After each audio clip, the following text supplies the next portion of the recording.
Hello and welcome to Arunachal News 24/7, the first digital news portal of Arunachal Pradesh.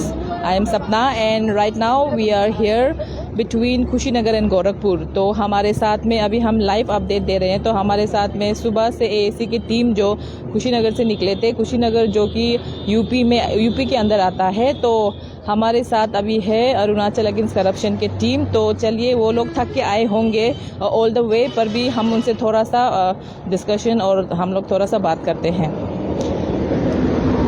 तो जैसे madam आप लोग का जर्नी हम लोग हर दिन देख रहे हैं, तो अभी आपका मौसम कैसा है और आपका हाल चाल कैसा है, थोड़ा सा बताइए। Thank you once again madam, आपको हमारे पास पहुंचने के लिए बहुत बहुत आभारी। आप भी इतना तकलीफ़ करके हमको ढूंढ के आते हो, तो आपका भी बड़ा एनर्जी, टाइम और बहुत कुछ एक्सपेंडिचर भी होता होगा, हम समझ सकते हैं। फिर भी आप बहुत योगदान दे रहे हो और एक अच्छी रिपोर्टिंग कर रही हो, उसके लिए हम आपको अप्रिशिएट करते हैं। Thank you so much. और दूसरी बात ये है कि हम लोगों का हालत आप खुद ही देख सकती हो, हालत बहुत बिगड़ा हुआ है। आज सुबह हम लोग कल रात को शाम को कुशीनगर पहुंच गए थे, तो सुबह वहाँ से 6 to 7 अराउंड बीच में, क्योंकि थक भी गए थे ना, 7 बजे के करीब निकले थे। उसके बाद में अब चल करके हमारे लड़के लोग, हम लोग यहाँ कुशीनगर क्रॉस करके देवरिया पहुँच गए हैं। तो यहाँ पे बच्चे लोग बहुत थके हुए हैं, भाई लोग, और उनका सारे पैर का छिलका भी निकला हुआ है। और उसके बाद में ये है, कुछ लोगों को बुखार भी हो रहा है अभी, और वॉमिटिंग्स भी आ रहे हैं। बहुत सारी मतलब फिजिकल जो प्रॉब्लम्स होते हैं उनसे गुजर रहे हैं हम लोग। जैसे सुबह मॉर्निंग को भी एक टेलीविजन आवाज चैनल वाले ने लाइव गया था, तो उनमें बहुत सारे लोगों का क्वेश्चन था कि शीतल मैडम कहाँ चला गया जब ये पैदल आ रहे थे सुबह का मॉर्निंग का अपडेट में। तो हम जानना चाहते हैं कि उस समय जब ये पैदल आ रहे थे तो आप कहाँ थे? हाँ, हम निकले एक साथ थे। थोड़ा देर चलने के बाद, मैं पीछे ही चल रही थी, थोड़ा देर चलने के बाद बच्चों ने कहा कि भूख लगी है, कुछ खाने का अगर व्यवस्था हो जाए तो अच्छा है। तो मैंने कहा कि चलो ठीक है, मैं देखती हूँ कहाँ पे खाना जलपान वगैरह का व्यवस्था हो जाए। तो इसलिए मैं थोड़ी देर, जब मैं खाने का इंतज़ाम करने गई थी, शायद उसी बीच अवध टीवी वाले पहुँचे होंगे, तो इसीलिए मैं कैमरे में नहीं दिखी, तो लोगों ने ये सवाल किया होगा। खैर, जब तक मैं खाना का व्यवस्था करके बच्चों के पास वापस पहुँचती हूँ, तो मुझे पता चलता है कि अवध टीवी वाले आके चले गए थे। अच्छा, तो जैसे खाने की जब हम बात करेंगे, तो आप लोग असम, वेस्ट बंगाल, बिहार से फिर आप यूपी आए हैं, तो खाना पीना किस तरह का है, डाइजेशन हो रहा है ना नहीं? क्योंकि हमारे जो ट्राइबल फूड्स होते हैं वो इनका फूड से बहुत ही डिफरेंट है। तो खाने पीने में कैसा अभी आप लोग का एक्सपीरियंस कैसा है? बहुत बहुत ज़्यादा परेशानी हो रही है खाने पीने में, क्योंकि वैसे हम लोग ट्राइबल लोग हैं। ट्राइबल लोगों का हैबिट जो एक हम लोगों का जो हैबिचुअल जो हम लोग का फूडिंग स्टाइल है, वो बिल्कुल बॉयल पे निर्भर करता है। बॉयल पत्ता, बॉयल और बाम्बू टेंगा, इकू, ईयूप, ये सब हम लोग को खाने का आदत है। तो अभी ऐसा लगता है मानो कि हम लोग एक दूसरे प्लानट में आ गए हैं। सर्वाइवल के लिए हम लोगों को मतलब जो भी मिल रहा है, हम उसी से अपना ज़बरदस्ती गुजारा कर रहे हैं। उसके वजह से बहुत सारे, इवन हमारे प्रेसिडेंट साहब का पेट तो हर माने 2 दिन में पेट खराब हो जाता है इनका। और इनको चलते चलते इतनी परेशानी हो जाती है कि बीच रास्ते में ना टॉयलेट्स है, ना बाथरूम है, जंगल में जाके इनको अपना प्रॉब्लम सॉल्व करना पड़ता है। तो हम लोग जो पहले देखते थे ना टीवी में, यूपी बिहार वाले रेल के पटरी में अपना प्रॉब्लम सॉल्व कर रहे थे, अभी हम लोग भी ऐसे कर रहे हैं। तो ये स्थिति है। और बहुत घर का खाना बहुत मिस हो रहा है। घर का खाना अब पता नहीं और कितने दिन चलेंगे, कब तक दिल्ली पहुंचेंगे, फिर दिल्ली में हमारा जो धरना प्रदर्शन होगा, उसके बाद कब हमें अरुणाचल खाना नसीब होगा। ये तो एक मतलब सपना जैसा लग रहा है। हम समझ सकते हैं मैडम आप कैसे होंगे, क्योंकि हम लोग भी अभी जो घूम रहे हैं यहाँ पे यूपी बिहार में, तो खाने का बहुत ही प्रॉब्लम है। तो और जैसे कि मैं ये पूछना चाहूँगी कि एकोमोडेशन का भी आप उनसे जब मैं से पर्सनली जब डिस्कस करें, तो आपने ये बताया था कि आपको कभी कभी तो सोने जगह भी नहीं मिला, तो किसी के बरंडा में, लोगों के घर के बरंडा में भी आप रहें, तो वो किस प्रकार से था? वो एक्चुअली जब हम रात तक क्योंकि दिन में बहुत ज़्यादा कड़ी धूप होने की वजह से ज़्यादा चल नहीं पाते थे, तो हम थोड़ा सा सुस्ता कर शाम को फिर से चलने लगते थे। तो हम लोगों ने ये डिसाइड किया था कि चलो रात में चलने से थोड़ा मौसम भी सपोर्टिव है, अच्छा है, और थोड़ा डिस्टेंस भी कवर हो जाएगा। तो रात को चलते थे, चल के कभी कभी ऐसी जगह पर पहुंच जाते थे कि जहाँ ना कोई गेस्ट हाउस, ना कोई लॉज, दूर दूर तक कुछ अता पता नहीं, शहर नहीं, कुछ नहीं। तो हम लोग क्या करते, कभी कभी हम लोग पेट्रोल पंप भी दिख जाता है तो पेट्रोल पंप के ओनर से रिक्वेस्ट करके पेट्रोल पंप के बैक साइड में जो थोड़ा सा पोर्च वगैरह होता है उसमें भी हमने काफ़ी रातें बिताई हैं। और उसके बाद में 2-3 लोगों के घर के बरामदे में भी हमने रातें बिताई है। And usually the most challenging thing, हम लोग के पास एक्सपेंडिचर करने के लिए भी इतने पर्याप्त हमारे पास एनर्जी भी नहीं है कि हम हाई फाई वाले लग्जरी वाले होटल वगैरह अफोर्ड कर सके। तो एक तो हम लोग अगर अफोर्ड कर सकते तो हम लोग पूरा ट्रेन ही रिजर्व करके भी दिल्ली जा सकते थे, तो वो भी एक समस्या है। इसीलिए अब हमें ये बताने में हमें कोई दिक्कत भी नहीं है, शर्म भी नहीं है, क्योंकि जो सच्चाई है वही है। तो इसीलिए बहुत मतलब हम आभारी है उन लोगों का जिन्होंने हमें एटलीस्ट घर का बरंदा तक स्पेयर किया रात गुजारने के लिए कम से कम। फिर वहाँ से जैसे हम लोग थोड़ा बहुत 2-3 घंटा आँख बंद करके रेस्ट कर लेते, फिर दोबारा हम लोग अपना जो वॉक है, फुट मार्च है, वो स्टार्ट कर देते थे। जैसे हम लोगों का ये भी पूछना था, हमारे कमेंट्स में हम देखते हैं कि और कोई लिटरली भी ऐसा पूछ रहे थे कि अगर आप दिल्ली में जाके पीएमओ के वहाँ जाना ही है और जंतर मंतर में आपको प्रदर्शन करना ही है, सिट इन धरना करना ही है, तो आप व्हाई नॉट आप लोग गाड़ी से ही चले जाते वहाँ पे और ये डिमांड करते, थोड़ा आसान भी हो जाता, टाइम भी आपका बच जाता। तो ऐसा भी बहुत लोग कमेंट्स करते हैं, तो आप उस पर क्या बोलोगे?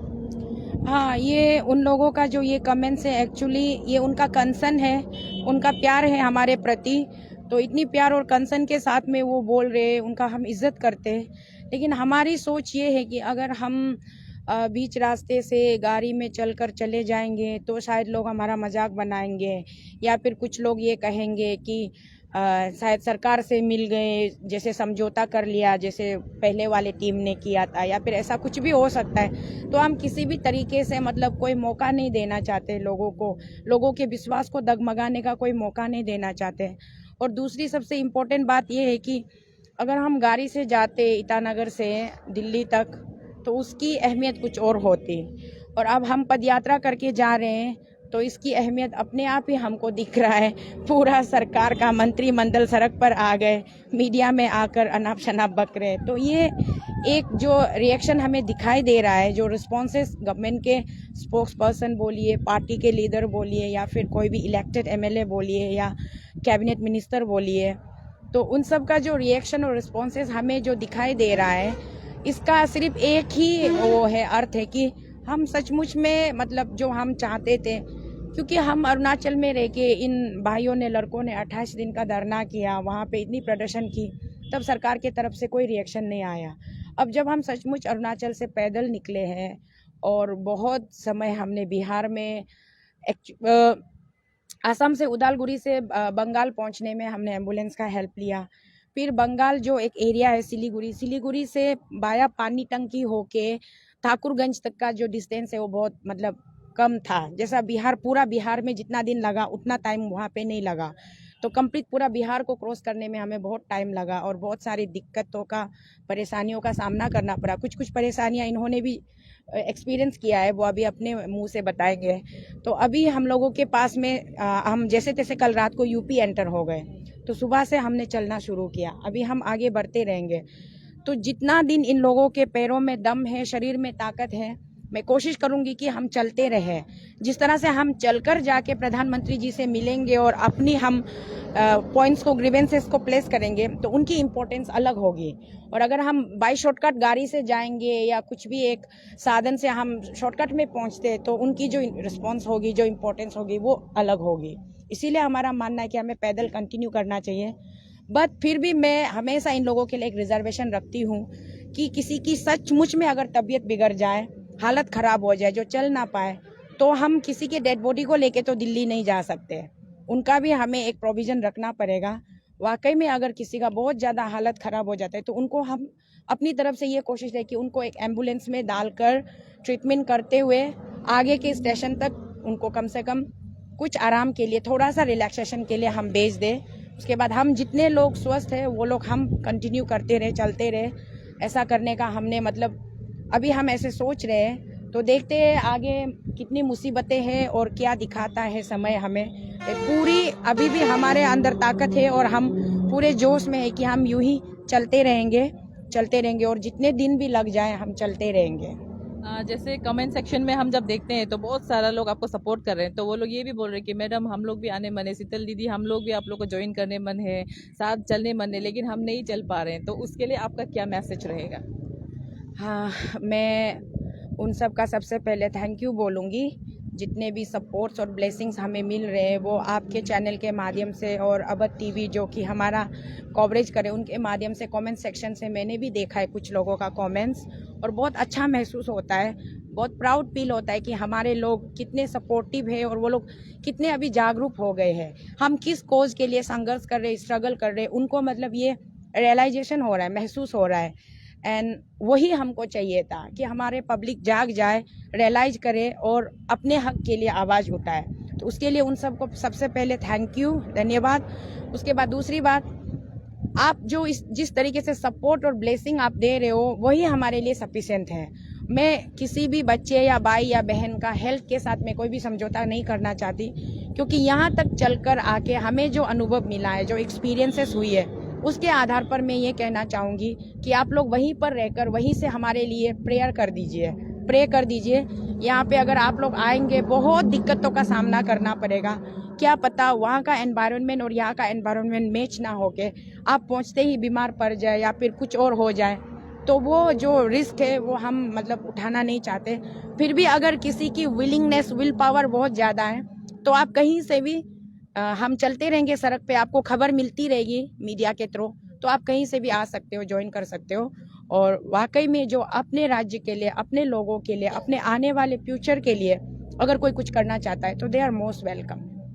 तो आज जितना भी हम बात कर रहे हैं कमेंट सेक्शन को लेके, हमारे व्यूअर्स, हमारे जनता को लेके, तो कमेंट सेक्शन में हम ये भी देखते हैं कि कोई बहुत सारे लोग ये भी बोल रहे थे कि शीतल दीदी, शीतल मैडम आप एमपी के लिए बहुत लायक हो, आप एमपी बन जाइए या नेक्स्ट एमपी, ऐसा कमेंट्स कर रहे हैं, तो आप उसके बारे में क्या बोलना चाहो? सबसे पहले मेरा ऐसा कोई पॉलिटिकल एम्बिशन नहीं है, ये मैं सबसे पहले क्लियर कर दूं।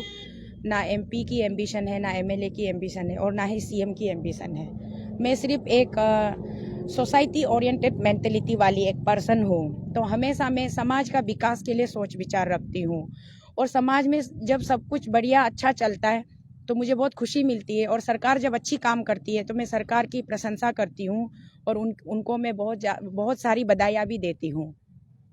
फॉर एग्जाम्पल, सरकार ने जब ये 10% वाला लोन सिस्टम बैन किया, मुझे बहुत अच्छा लगा, मैंने दिल खोल कर बधाइयाँ दी पेमा खांडू जी और चोनामेन जी को। उसके बाद सरकार ने ये जो अपने स्टेट में अभी जो एयरपोर्ट का बनाया, उस पर भी मैंने बधाइयाँ दी। और भी ऐसे ऐसे कुछ स्कीम्स, प्रोजेक्ट्स वो लोग सचमुच में इम्प्लीमेंट करते, तो मुझे बहुत अच्छा लगता है, तो मैं उन लोगों को कांग्रेचुलेट करती हूँ। तो उसी तरीके से जब वो लोग गलत काम में लिपटे हुए होते हैं, गलत कार्य करते, तो मैं अपनी आवाज़ बुलंद करती हूँ और उठाती हूँ आवाज़। और सबसे बड़ी हमारी अरुणाचल की समस्या, आज हमें इतनी 1000 किलोमीटर पैदल इसलिए चलने पड़ रहे हैं कि हमारा अरुणाचल में एक बहुत गंदा सिस्टम है। वो गंदा सिस्टम ये है कि इलेक्शन के समय आप कैंडिडेट की काबिलियत नहीं देखते हो। ये कैंडिडेट वाकई में ये काबिल है और इनको हम अगर विधानसभा में भेजेंगे या फिर हम इनको दिल्ली के संसद भवन में भेजेंगे तो ये हमारे हित के लिए काम करेगा, ये आप लोग नहीं देखते हो। एक फैक्टर आता है जाति बाई रिलेटिव, एक फैक्टर आता है कास्टेजम, एक फैक्टर आता है रिलीजन, और उन सब फैक्टर से भी सबसे बड़ा फैक्टर आता है नोट फॉर वोट।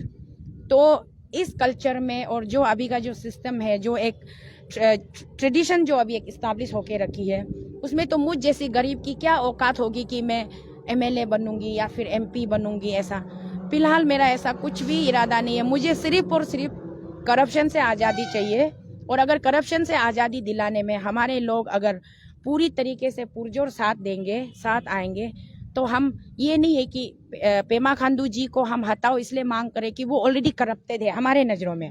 अगर कल को उनके हटने के बाद भी कोई और भी आके वो पेमा खांडू से बढ़िया काम नहीं करके वो अगर उससे भी गतिया या उसके जैसा निकला, तो हम तब भी हमारी लड़ाई जो जारी रहेगी, हम लड़ते रहेंगे करप्शन के अगेंस्ट, हम कभी नहीं छोड़ेंगे।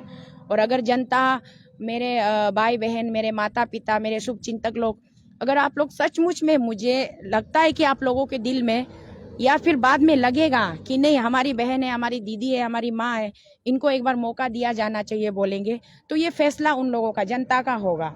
मेरी तरफ से मैं कभी नहीं कहूँगी कि मैं लायक हूँ मुझे आजमाइए, मुझे मौका दीजिए, क्योंकि मैं लाइफ में 2 बार ट्राई कर चुकी हूँ ऑलरेडी। एक बार मैं विलेज लेवल में जिला परिषद मेंबर के लिए ट्राई कर चुकी हूँ, वहाँ पर भी मुझे हार का सामना करना पड़ा क्योंकि मेरे पास पैसे नहीं थे वोट खरीदने के लिए।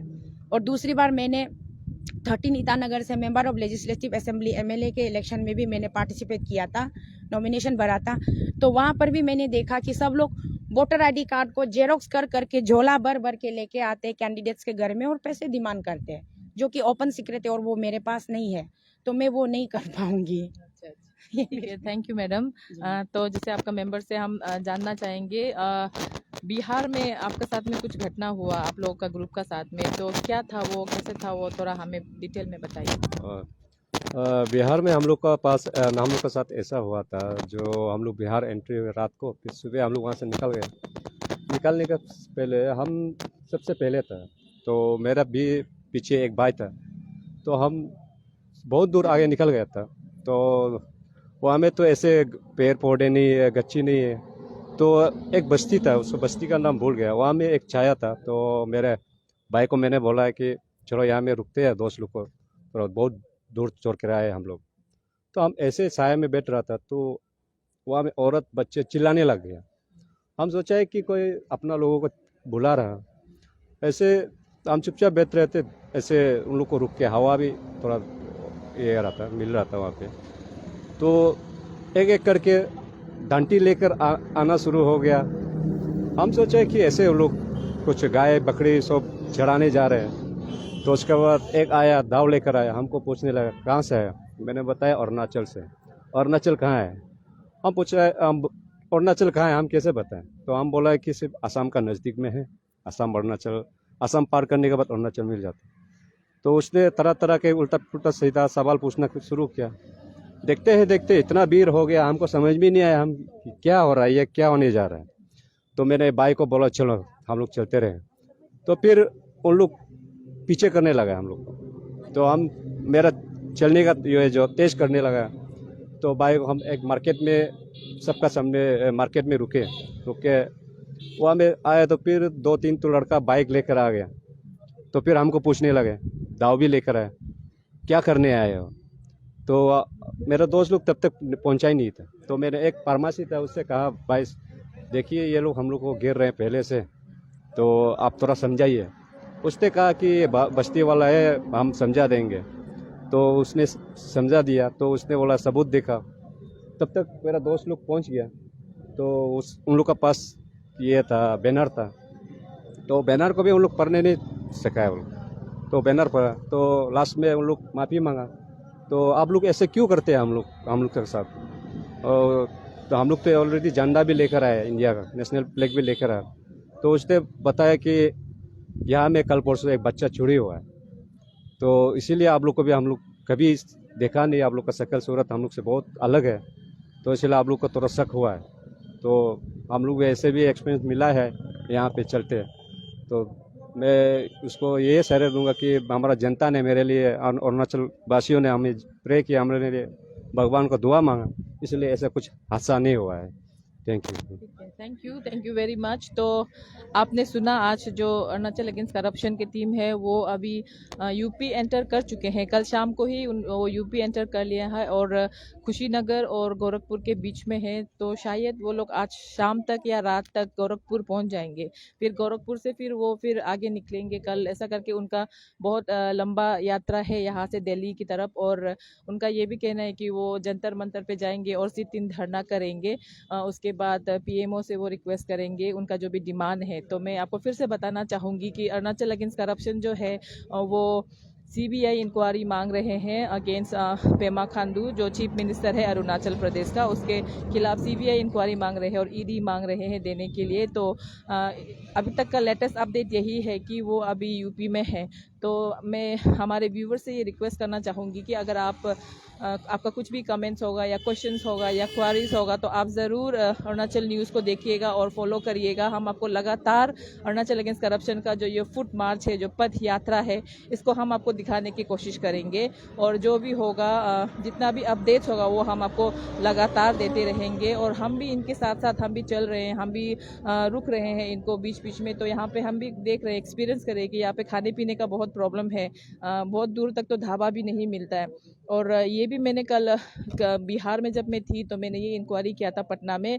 तो एक जो मेरे साथ जो ड्राइवर था जो दिन भर हम लोग को लेके गया था, तो वो बोल रहा था कि यूपी की तरफ अगर आप बढ़ोगे तो अगर कुछ एरिया है जिसमें 300 किलोमीटर तक आपको कुछ भी खाने पीने का या एक जानवर तक वहाँ पे दिखाई नहीं देगा। तो वो जो पटना के जो एक जो मेरे साथ जो ड्राइवर था कैब का, वो अपना एक चिंता जता रहे थे। तो ये वाला अपडेट भी और ये वाला इंटरव्यू भी में हम लोग आपको दिखाएंगे कुछ देर के बाद, कुछ समय के बाद हम इसको आपको जरूर टेलीकास्ट करेंगे इनका कंसर्न। और जो ये 300 किलोमीटर का जो यहाँ से आगे एक जगह है जो थोड़ा डेंजरस भी माना जाता है, वहाँ पे कुछ दिखाई नहीं देता है। तो ऐसा करके बहुत सारा लंबा चौड़ा ये लोग जो पद यात्रा कर रहे हैं। तो जितना भी अरुणाचल का फॉलोवर्स है, आप लोग प्लीज़ फॉलो करिएगा, शेयर करिएगा, कमेंट्स करिएगा। तो यूपी और गोरखपुर के बीच में मैं Sapna with video journalist Leping Rimo reporting for Arunachal news 24/7। नमस्ते।